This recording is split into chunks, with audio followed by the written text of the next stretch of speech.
கோலி talk Kollywood news. September release ஆகுது இது நம்ம ஆளு. தயாரிப்பாளர் டிஆர் தகவல். சிம்பு நயன்தாரா நடிக்கும் இது நம்ம ஆளு படத்தை சிம்பு சினி ஹார்ட் சார்பில் டி ராஜேந்தர் தயாரிச்சிட்டு இருக்காரு. தயாரிப்பாளர்ன்ற நிலையில அவர் சொல்லியிருக்கிறது, சிம்பு சினி ஆர்ட் சார்பில் ஒரு தாயின் சபதம், என் தங்கை கல்யாணி, சம்சார சங்கீதம், எங்க வீட்டு வேலன், ஒரு வசந்த கீதம், மோனிஷா என் மோனலிஷா, காதல் அழிவதில்லை, வீராசாமி படங்களை தயாரிச்சிருக்கோம்.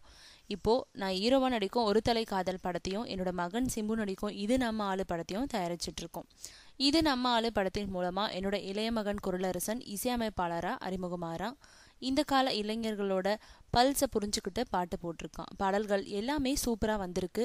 75% படப்பிடிப்புகள் முடிஞ்சிடுச்சு. சிம்பு நயன்தாரா தவிர இன்னொரு ஹீரோயின் நடிக்க இருக்காங்க. அவங்களோட போர்ஷன் மட்டுமே பாக்கி இருக்கு.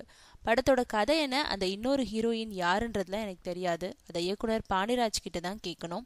படம் செப்டம்பர் மாதம் ரிலீஸ் ஆகுதுன்றத மட்டும் தான் தயாரிப்பாளர்ன்ற முறையில் என்னால் சொல்ல முடியும்னு சொல்லியிருக்காரு டிஆர்.